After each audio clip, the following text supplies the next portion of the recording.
Content warnings for this stream include unreality, dissociation, minor eye strain, colorism, sexism, misogyny, references to alcohol, references to colonization, disembodied body parts, sizeism, gender dysphoria, objectification, identity loss, emotional trauma, flirting, sex, homophobia, birds, body horror, voyeurism, body dysmorphia, doppelgängers, gaslighting, physical violence, blood, prisons, physical abuse, death, minor gore, dolls, and puppets.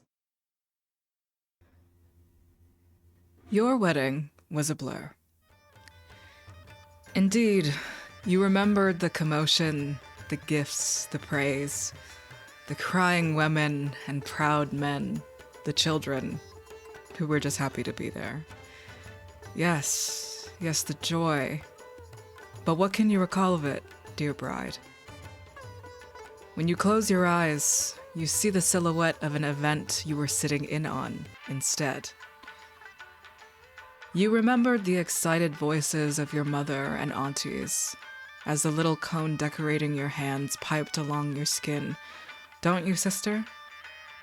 You discussed the symbols and art and stories you wanted in your mehendi, didn't you, sister? You'd try to look down at your hands, but you couldn't seem to unclasp them. You tried to look down at your feet, but they were tucked under you, hiding, as if to say, don't look. A spice-colored haze whisked away in a strong white wind, and suddenly nothing smelled like home anymore. Strung up hand-me-down textiles were chosen based on what made your skin a little bit paler, a little bit cooler. And your beautiful wedding dress, which were what colors again?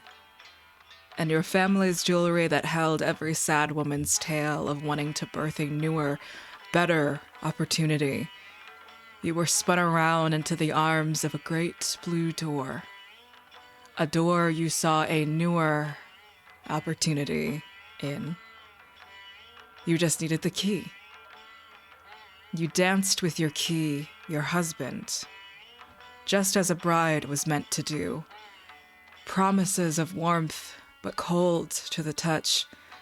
You held on for dear life, but it still felt like falling, didn't it, sister? Your wedding was a blur. Were you inebriated, tired, dizzy? But now, find yourself stirring awake in a big blue bed. Blue, cold, and empty sheets, a wax-sealed envelope, and a thick ring of keys. The letter reads as such: To my newly wedded wife, I ache as I write this letter. We spoke throughout the festivities, didn't we? I am en route to France as we speak. Your family aided me in uprooting you to the great manor and home that you find yourself in. It was painful to leave your bedside, as you were so peaceful. You must have been dreaming of the silk as you were gripping onto it all night long. Soon, I hope to make your dream come true. You are the Lady Bluebeard now, my wife. Familiarize yourself to your heart's content. I'm entrusting you with every key to every room in the house. However, there is only one key I implore you to find no curiosity with. The use of the key to my chambers is strictly prohibited. A strange request, but as you may have many of me, this is the one thing I ask of you. Rest well, GUDIYA, my sweet wife, and I will see you soon. Your husband, Bluebeard. So, lady of the house, which facet of you do we start off with today? I'll take the first step out of bed. Mother, or should we say grandfather? You smell when food and people alike go rotten. Others ache for your approval and long for you to soothe their wounds. What is waking up like for you? How do you get ready for the day? Just because we are newly married doesn't mean we shouldn't enjoy the moment of peace we have. So as we wake up, there's just that, waking for a little time, enjoying the coolness of the sheets, the comfort of the bed. GUDIYA's earned it. As we awake, stepping forward, we must get dressed for the day. We always dressed alone. Is that something we still do? You hear there being a conveniently placed knock at the door as two young white and blonde maids come to your side. They have new dresses, they say, for you to try on if you are interested. And it looks as if they have a tape measure and are eagerly awaiting your say.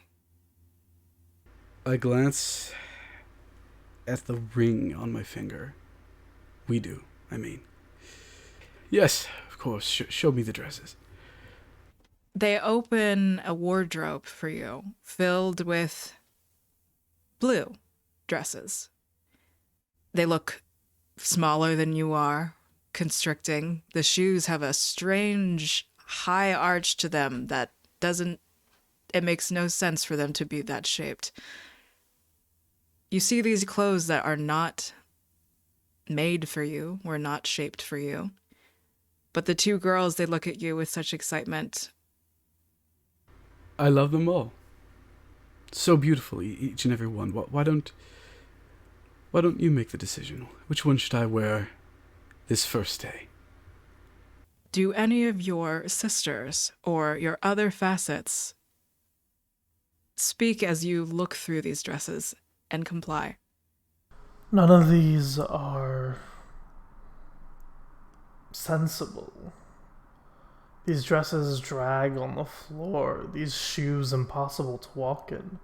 How will we walk? How will we climb? How will we explore in these shoes? Shoes are not meant for exploring or climbing. They're meant to make your ass look good. These will do just fine. As much as I hate to admit it, she's right. We're a lady of the manor now. And yet our husband is not here. Who are we showing our ass off to if he is not present, Didi? Would you suggest infidelity? No, of course not. But a woman's power rests in the way that she looks, doesn't it? In the way that we look. Even with Bluebeard gone, we have to make sure that he never forgets, that nobody ever forgets that we are worthy of being his bride. We have to look good. Always. We're more than just a bride. We're more than just a girl. People hold strength in more than just beauty. And like what? Like in the comfort we can show others. In the way we can hold them close and soothe their wounds. You've been there. With us. Throughout it all. Have you not seen what other power can be wielded? At the same time as this conversation is happening in your own mind, the girls excitedly begin to put you into a corset.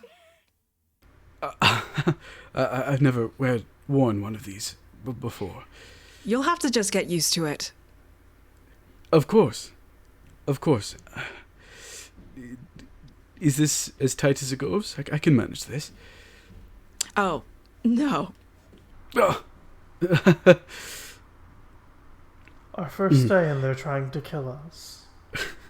They're not trying to kill us, Chichi. This just seems impractical and unnecessary. The shoes, fine, I'm willing to concede on, but this, we can barely breathe. Should I hold on to something? Will that make it better?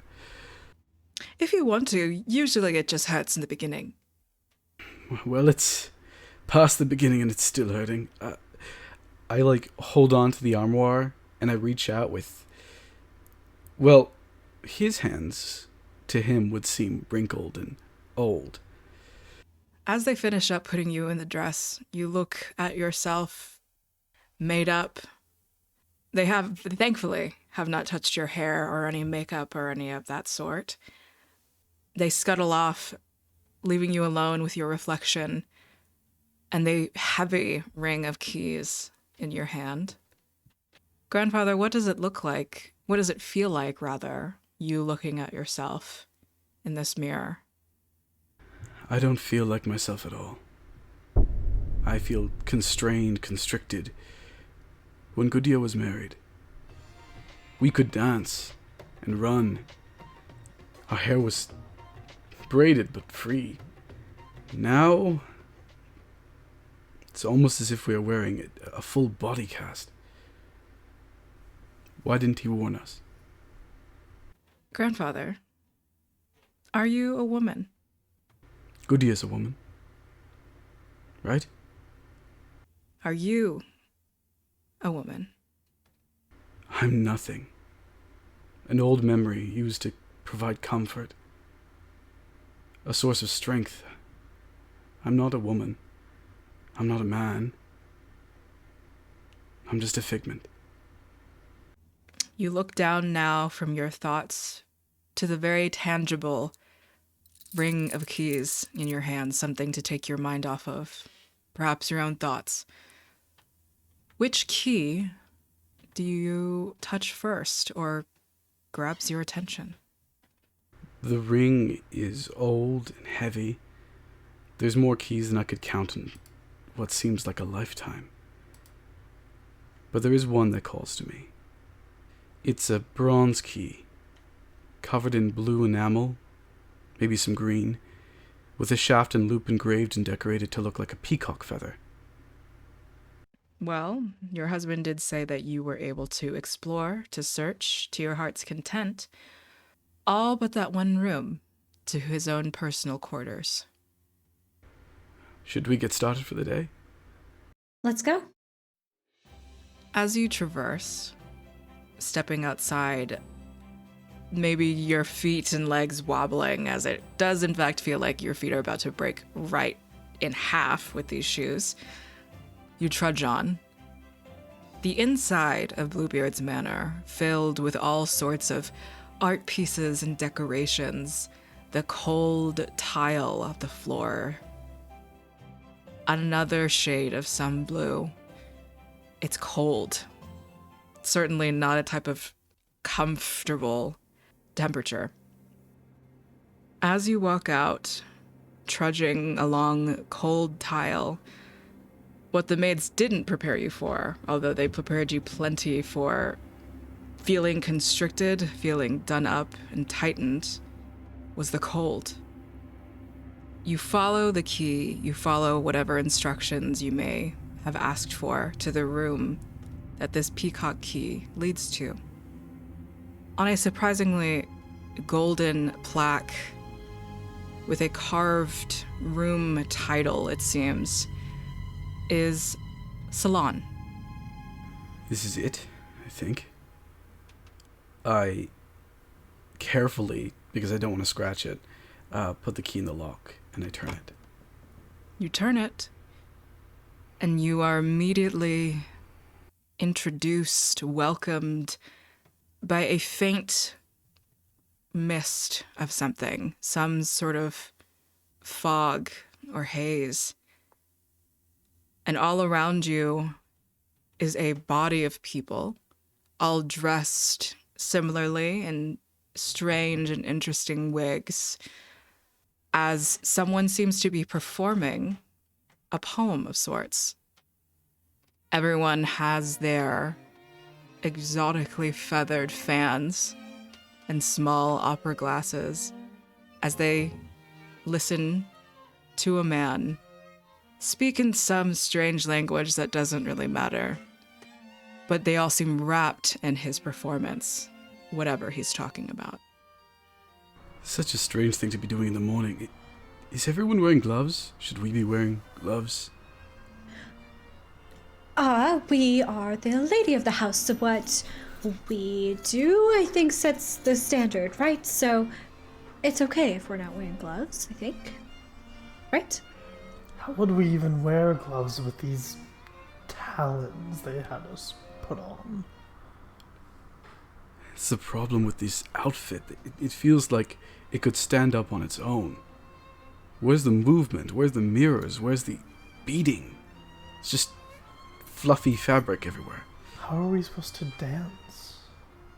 An attendant quickly rushes to your side, somehow identical to the pair of two other girls that helped you this morning.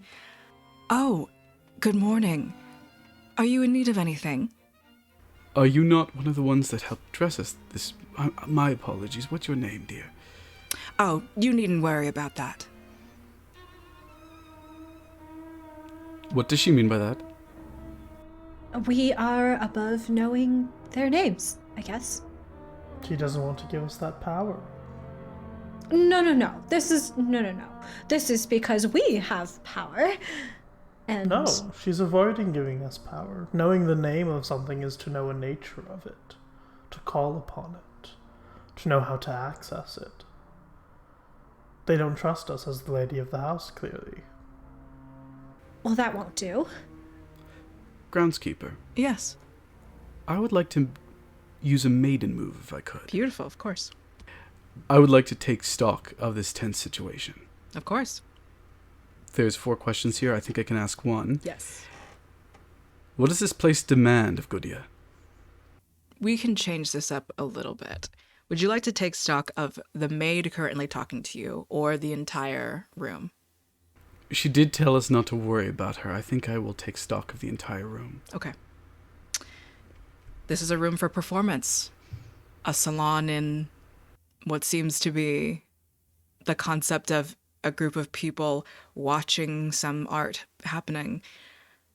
Even if everyone is behind their opera masks and their little glasses and fans, I think there is something about this haze that you have walked into that's a little bit dizzying. Not overwhelming, nothing you can't power through, but you do see the half-lidded, aroused eyes that some of these people are looking at the current performer with. What the room seems to be asking, what this place never demands of the lady, but perhaps in a different type of demand, to join in, to perform, to ask questions. This place is beautiful. I've never seen anything like it before. Well, who's the artist? Oh, he is one of the courtiers in one of the rooms within the manor. He is currently... It's some poem from his own home. We don't know what he's saying. He just sounds nice.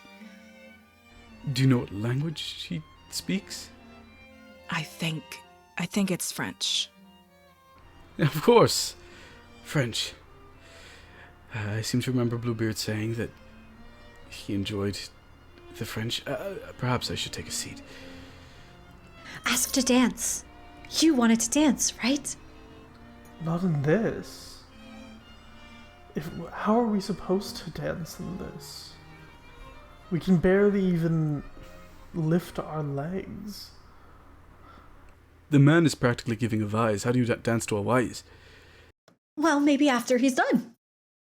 We could take the shoes off if it really bothers you that much. Is this like a flowy dress that we're wearing, groundskeeper? Or is it like very like big Victorian style type dress? Like what is the style of the dress? You definitely have the little bump that gives your backside a little bit more, it gives your train a lot more volume. It could be a dancing dress. I think you would have to get over your initial discomfort of it. But it's not, it is flowy to a certain degree, yeah. As long as we remove the shoes, I think we should be fine to dance in this. But just be careful, because I don't know how much breath we're going to get. I think he's finishing. Lovely! And GUDIYA starts clapping. Does anyone Everyone else clap? looks up at you, the one who's clapping, and they all begin to murmur little excited, gossipy whispers.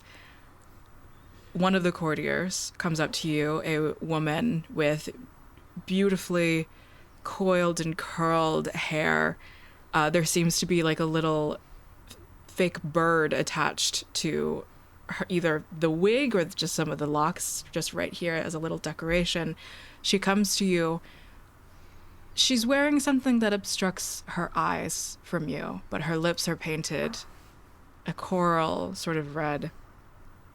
Her breastline is open and her shoulders are bare.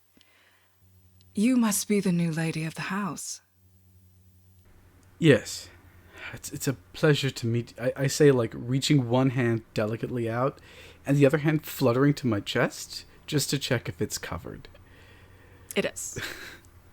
Oh, good.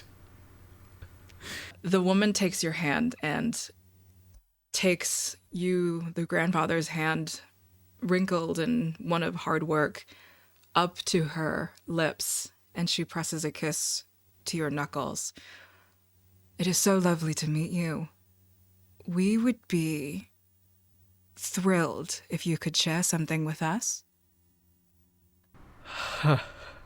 I wouldn't know what to share. We've literally told you what to share. Nana. What? Are you forgetting? Dance now? Yes, a dance. Of course. What kind of dance are we supposed to do? Well, we always do. Everybody get up. Let's dance. I don't know that this is that kind of performance. Oh, hush, Titchy. Come on. Everyone looks up at you a little bit there, and they don't get up immediately. They all like kind of look around at each other. Would you like to, a little bit of an unconventional way of doing this, caress a horror to get them all to get up? Let's do it. Yep. That sounds like a great idea. Okay. Please roll. What's the worst that could happen? With your blood. Now, my blood is my 0 stat, so it's just a straight roll. It's a 5. Okay. No one gets up. It's quite simple. So you start in the circle, and Nana basically tries to teach them a dance through GUDIYA, but it's not working. Mm-hmm. Everyone sort of treats it as if this is your specific performance that you're doing by yourself. The communal aspect of it seems to be lost on them. But people clap at the end anyway, and it's seemingly the next person stands next to you. Well, not next to you, a respectful distance away from you, as if it is their turn to perform singularly. I'm telling you, there's no understanding of community here. Everyone seems to be on their own. Did you see what they did? It's like they were trying to mock us. No, that is not acceptable. We are Lady Bluebeard, and we need to assert that we run this house, right? That's why we're here. So Didi, do need to you salvage feel this. in power right now? Well, that's just because you are not. You know what? This isn't Nana. I love you, but this is clearly, I think, beyond you right now. So, if you don't mind, I will make sure that we are in control. Okay? And groundskeeper, I would like to use my face move of the mistress in order to mark a trauma in order to take the ring from the mother. Absolutely. It doesn't have to be a grand gesture or an incredibly painful experience.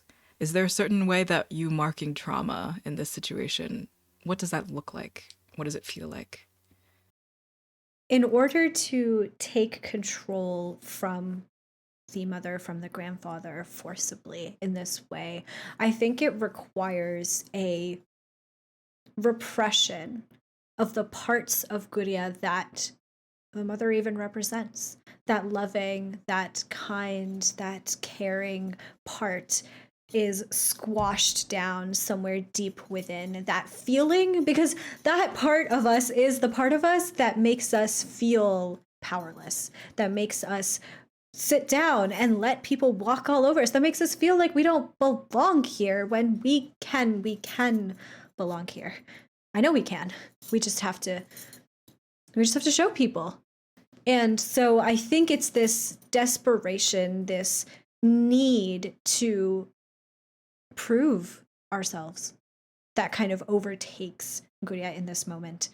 And it requires a severing, at least a little bit, of that connection to perhaps some of our own community in the process.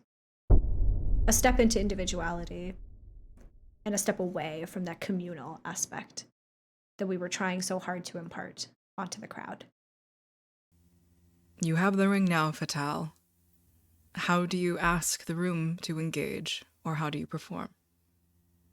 The Fatale, when they take over the body of GUDIYA, she stands a little bit taller, her shoulders rolled back and down. Any discomfort that was lingering in her body language around this dress, that this new feeling, this constricting feeling, is ignored, is forcibly pushed down, because we will not show anybody that this is new to us. No, we will adapt. And so I think with this newfound veneer of confidence that the Fatale puts on, instead of allowing this person who has just come up now to perform, instead of allowing them to perform, the Fatale has GUDIYA walk towards this person and holds out a hand as if offering this person a dance in a duet. Lips parted, eyes bright, smiling. The hand, once when Nana was in charge, wrinkled and old and weathered and worn. Instead, fresh, thin, long, soft. Caress a horror for me. Oh, okay, I got an 11. Okay. The courtier is swayed by your stroke. He steps forward onto the stage, taking your hand, enraptured by this new face of yours, this new look in your eye. What do you have him do? Unfortunately, we don't know very many of the French, was it that they said that they were? Dances. So I think we just kind of take them around in our best approximation of what those dances might look like. It's this really, really poorly done attempt at some sort of ballroom dance. You know, something that we've seen, something that Bluebeard showed us in videos once.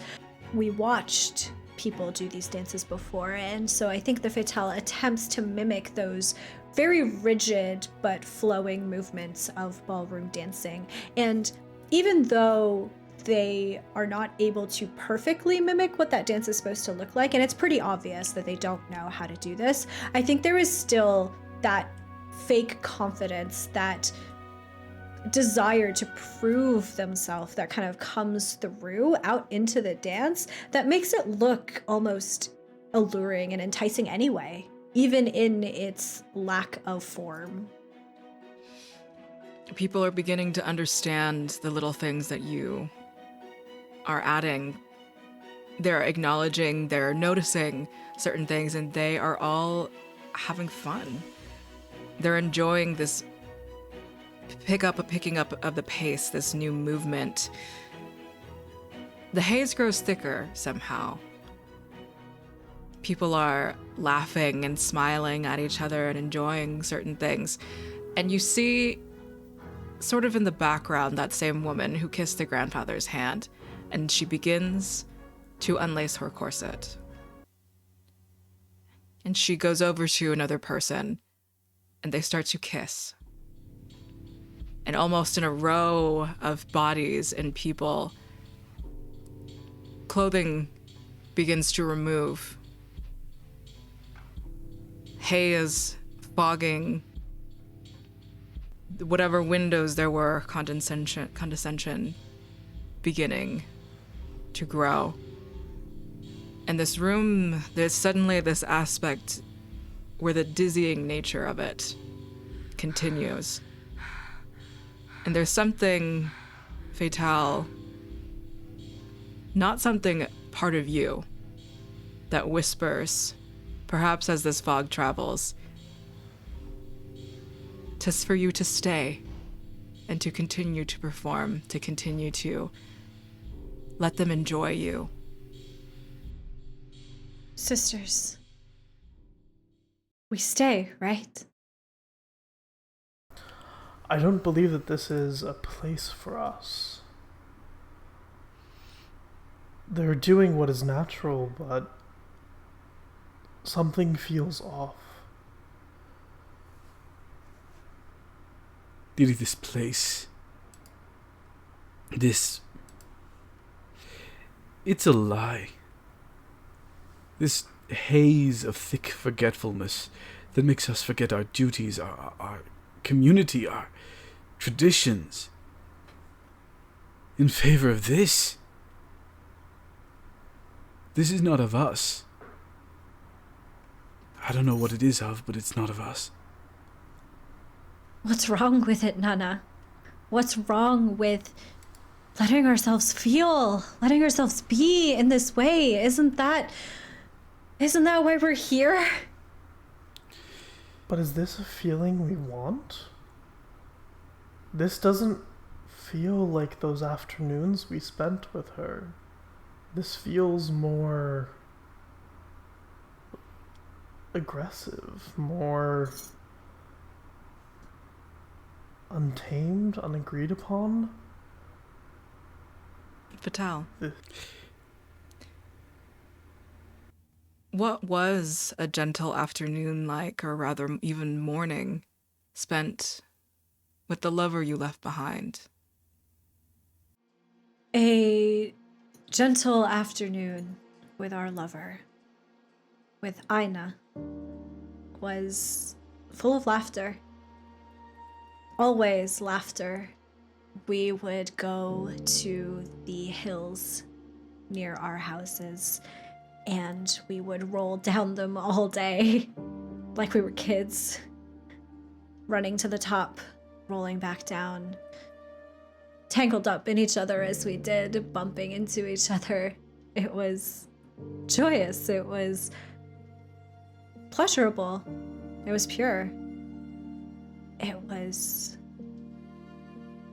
soft, looking at her at the bottom of the hill, laughing as we lay there, having bumped our heads together, and I would move her hair out of her eyes, and she would run her thumb along my lips, and we would look at each other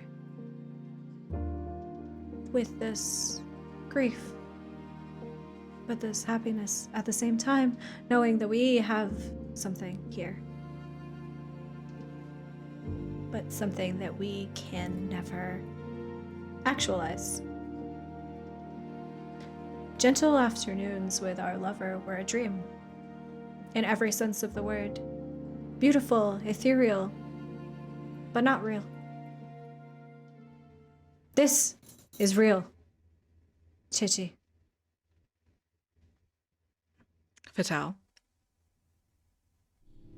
as you enter back into what is real, the man that you were dancing with suddenly, after bowing, after your performance, whatever dance move ends, when he raises his head again, he has the face of a peacock.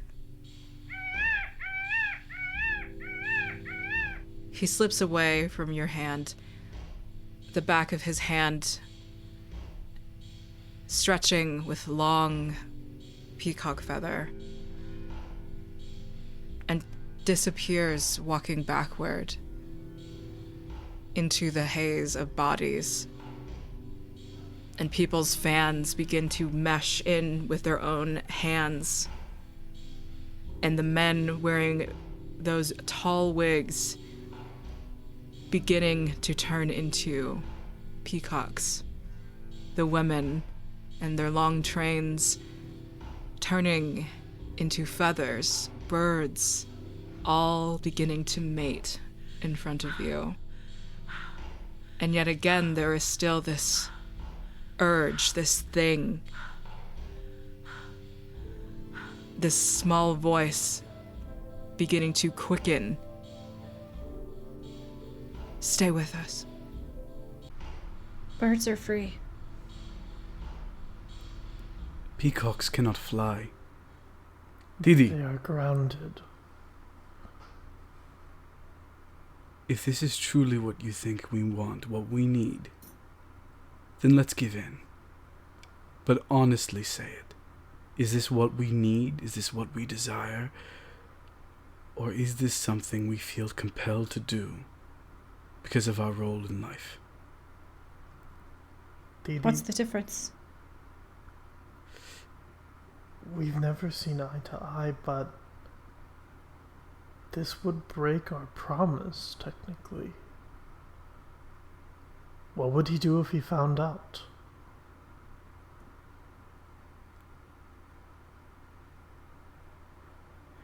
Does he need to find out? His servants are here. They don't even want this. Look at them thrumming with need. Not need for this, need for companionship. I would like to use another maiden move. And I'd like to care for someone.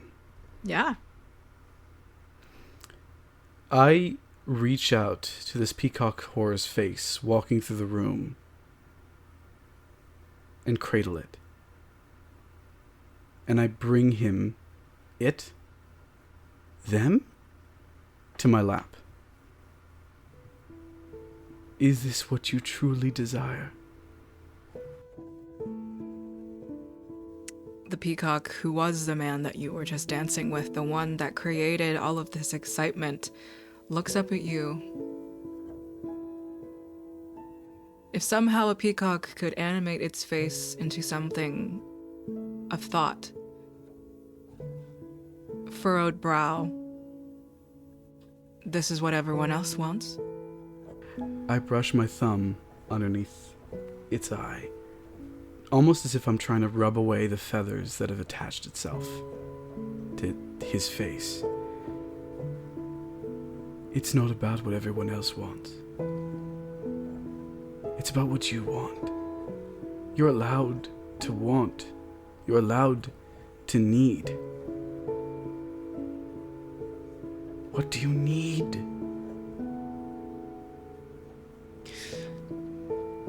I need some food. I need some water. Something that isn't wine, maybe. But whenever the lord of the house calls upon these salons, he wants them to be never-ending. We have so much fun when he's around. And he likes to watch. He's not watching today, But you're watching. and I desire you to eat and to drink water and to rest. I hadn't thought of that. and with my hand still on his face, I'll let go of the temporary control I had. He likes to watch. And this is how we assert control. How we assert power. It's the only way we have. You're wrong. We've always had other ways of asserting our power. With our strength. This does not have to be the way we assert our power by watching them. By remaining here.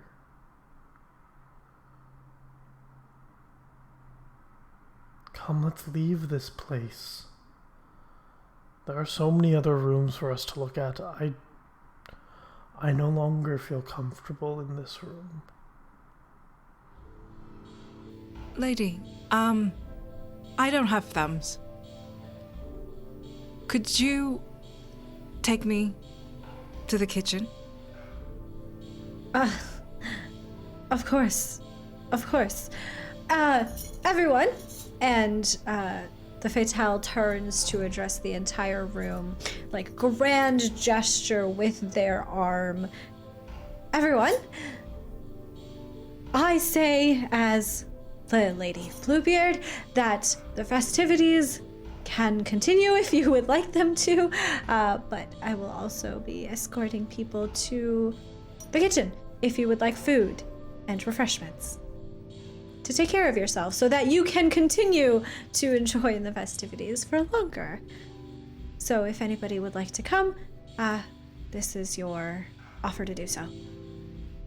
And I will kind of scoop down, very difficult with the corset and the hoop of the skirt itself, but will try my best to kind of reach down and scoop up this peacock in my arms, the feathers kind of, I think, like covering my face and obscuring my vision a little bit. And I will attempt to, against the Fatale's desire, but with Nana and Chichi insisting, and with this whole situation being what it is, I will attempt to escape the room barefoot, leaving the shoes behind. Escape, or did you want to propose a truth, or did the Fatale decide not to? Ooh. I would like to propose a truth, actually. Okay. Detail what you think happened in the room, to who, and why. This is where Bluebeard, our husband, our key, likes to host different kinds of parties. Of the carnal kind, of the pleasurable kind. And, well, we know that he's been married before. We know that he has had other brides before, and Bluebeard probably brought his past brides, perhaps a past bride, here as an invitation to participate, an invitation to be merry, to enjoy herself. And, well, perhaps we were being offered the same thing here. After all, that's our role, isn't it? We are beautiful. We are here to make Bluebeard look good. That's our role, isn't it? That's what this room is about. This is our power. Is your truth, is your token one of faithfulness or disloyalty to your husband? I think this is a token of disloyalty, bringing us closer to proving that Bluebeard is exactly like every other man who has always tried to put us into a box. Fatale, please mark 1 trauma. Does it feel like heartbreak or shame or disappointment? What does this trauma feel like to you? It feels like helplessness. It feels like we have no options. This isn't a role that we enjoy playing.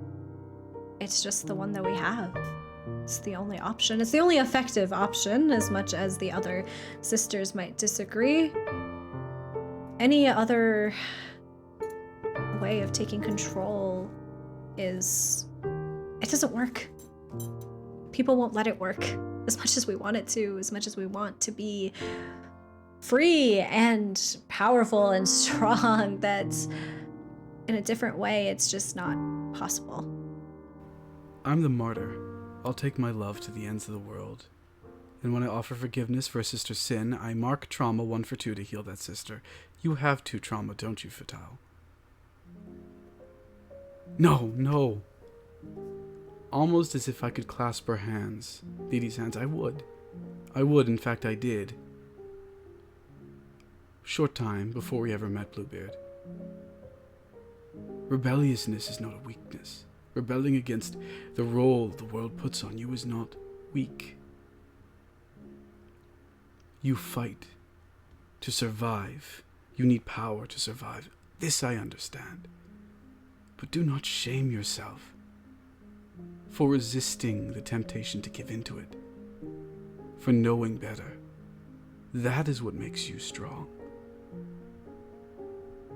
My dear, you are the strength inside of us, more so than you will ever know. And with that, I will heal 2 trauma, and take 1. Fatal, the mother, the grandfather, who in your mind has never had a single idea of a woman's power. Does this change your perception? It confuses me, I think. It works. It feels better. It feels hopeful. But it confuses me. Because if there is power beyond this, then who are we? What are we? That's not a question I ever thought that I was allowed to ask. With this lone peacock in your arms, you open the door, and the haze finally aerates as it enters in through the hallway. And you, the bride with no shoes, carrying a peacock, with a train of many other peacock, follow you to the kitchen, where they remain in peacock bodies and begin to feast on whatever produce and water is around. Fatal, you still have the ring. You still have the ring of keys. What key grabs your attention? Holding this keyring in my hands, in my perfect, delicate hands, I think I kind of thumb through a few of them, just looking, just to see what they are. And I chance upon this large, very large, gold ornate key that seems to have a handle that looks like butterfly wings. And the actual teeth of the key itself looks like a hair comb. Vintage, delicate, the kind that you would pin into your hair. And it's beautiful. It's gorgeous. And it can only lead to a room with something equally as beautiful, I think. And so the Fatale quickly picks up that key, letting the others fall, clinking as they do against each other on the keyring, and walks confident, barefoot, but confident towards, well, I guess someone to ask about where this room is, but then towards that door. You follow the instructions to a door that seems less so that grand door with the gold plaque on it. When you are given the instructions and directions to get to this room, they say it's unmarked. So when you go up to it, the door is glass, but when you are attempting to look through it, it is dark. You're not entirely even sure if you can see the floor, but this is the room, and you have the key to it. Didi, are you sure about this? This is a strange room, isn't it, Nana? Are you afraid, Didi? Oh, me? Afraid? Maybe a little. Chechi, don't tease her. If we all go down, we all go down together.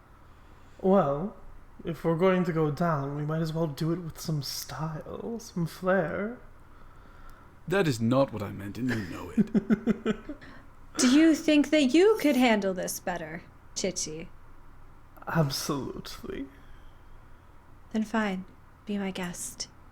And the Fatale will put this beautiful, large, ornate key into the keyhole to this glass door.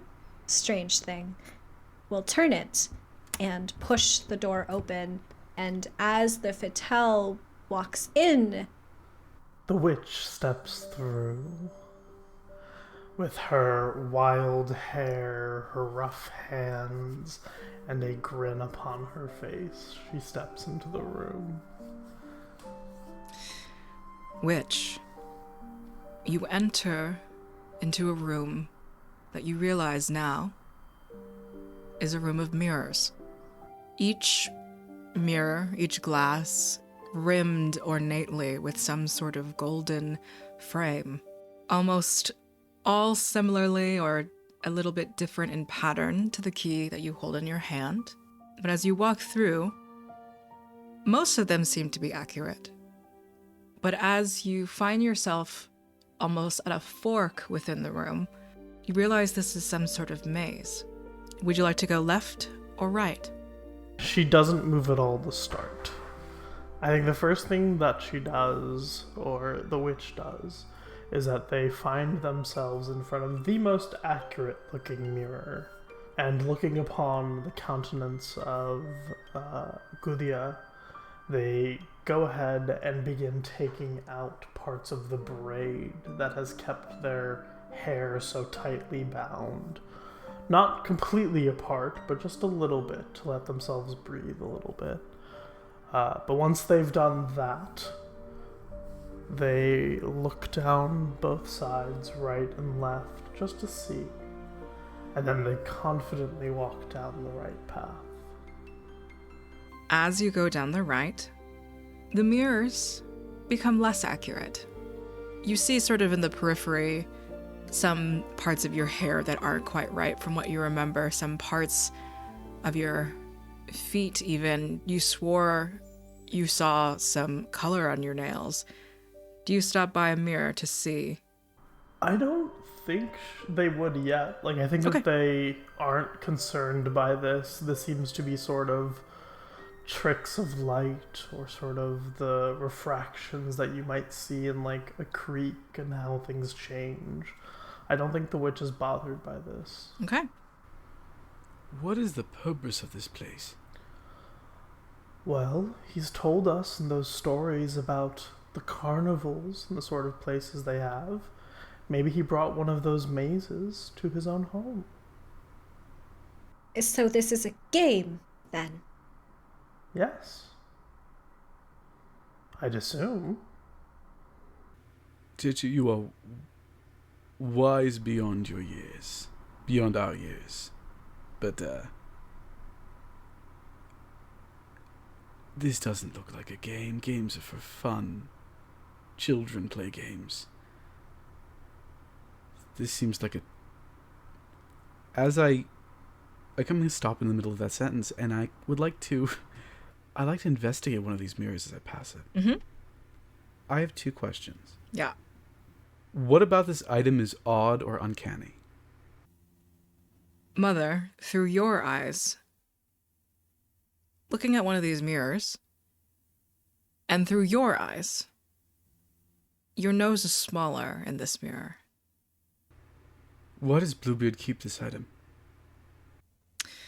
To walk down the halls with a bride or a woman to see if they like something a little bit better. And to take the mirror of the perception that she likes and to put it into her room. Nana falls completely silent, halfway through that sentence of his. And I won't speak again for a while.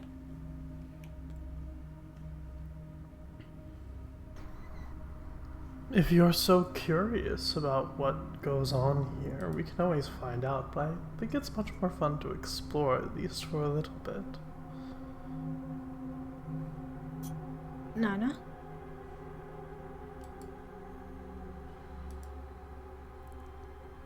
What? You went Would you like to quiet. explore?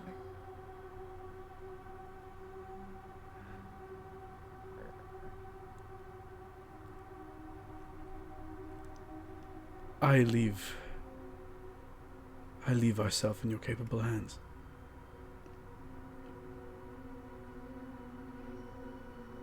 Didi, any objections? None at all. Just be careful. I'm not quite sure what kind of game this is. I don't know what the rules are. Well, we'll figure those out, won't we? After you. And the witch will keep moving. Okay. You meet another fork, but you can go this time straight, left again, or right again. I think going to hug the right wall, following it along. Okay. This time in your periphery, without looking, the distortions in the mirrors become more apparent. But you don't know what still specifically. In one of the mirrors, your dress is not blue, it's purple. These are all just the things that you see as you sort of just glance by. Can I stop in that mirror that makes my dress look purple? Yeah. Does it change anything else? Through your eyes, witch, your hair is now in a very tight bun. Your features are a little bit more stretched back because of the hair, it seems. And there are flowers in your hair. You know, I would have liked the purple dress, but everything else is not good. Is this meant to change us?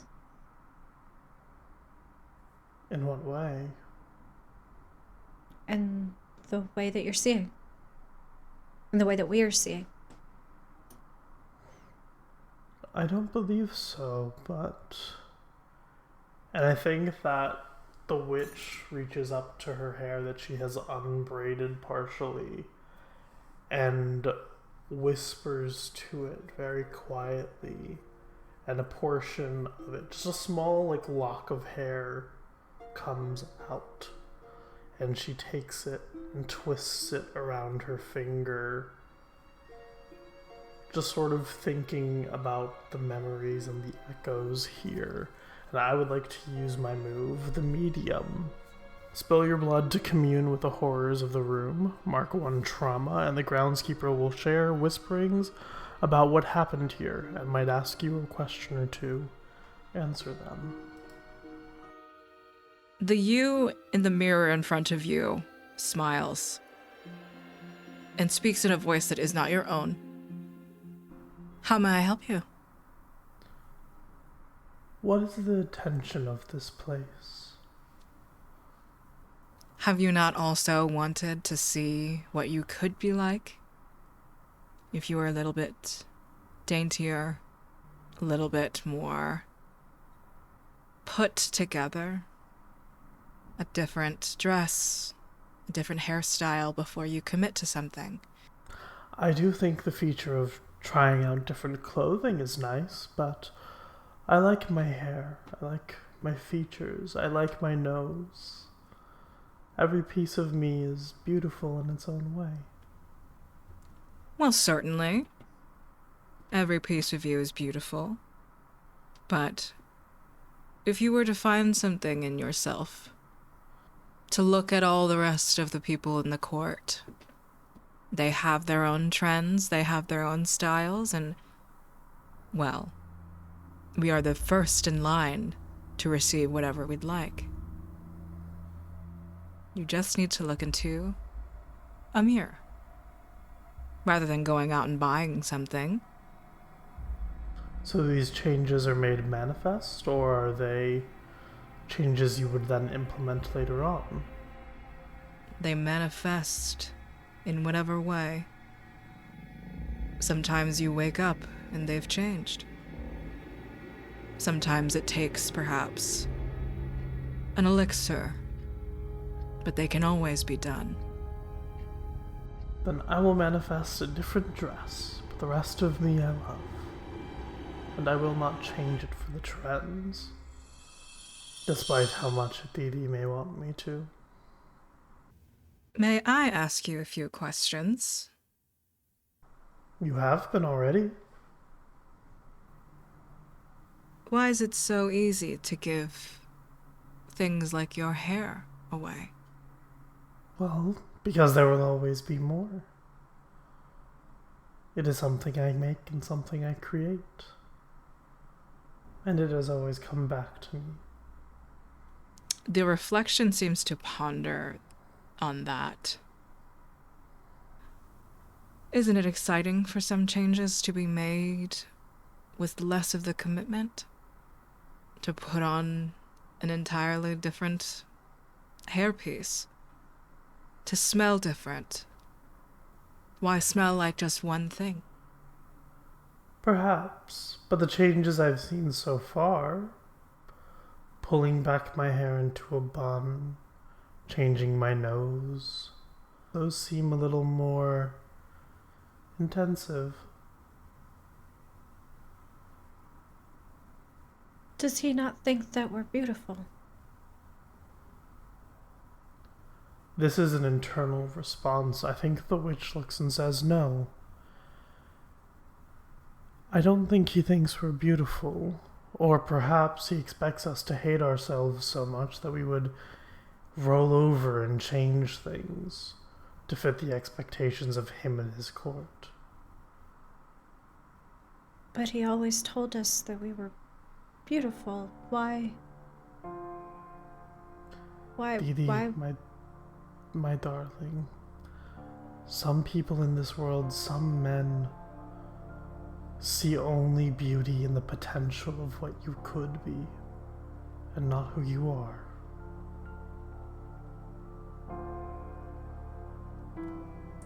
Is this what he wants from us? To change, to look? And the Fatale looks at the mirror at this different version of us. To look like that? I think the witch hears this question and turns towards the mirror and say, is this about what we want or about what he wants? The reflection, this distorted version of you, begins to almost walk closer to the mirror. No. This is what we want. This is what you want to look like. It is certainly a happy change to our husband. But it's if you want to. But I've told you I don't want this. And then hands sort of come up to the mirror as if it is some sort of panel. As if she is sort of pushing onto something. There's a slight falter of the glass from where she's pushing. Wouldn't you like to wear this dress? I can give it to you. I would like to use a face move. Okay. And dirty myself with violence. Okay. That is an 8. Amazing. Okay. What would you like to do to the mirror? And what effect would you choose in response? I would like to silence them. Okay. These whispers, these sort of, you should change, you need to change, I would like to silence them. Okay. Because they have no place within GUDIYA. And I think that this vulnerability, this sort of lashing out of emotion, leaves them to trauma. And I think it's the way it manifests is that using the only thing that they can, their own body, they like punch this glass and it shatters and they get a cut on their arm. As you shatter the glass with the intention, the desire to silence, it's not as if the reflection screams or needs to. This was some distorted, strange demon, some strange visual effect. But you notice something as all of the glass shatters and falls before you. And it is a mouth.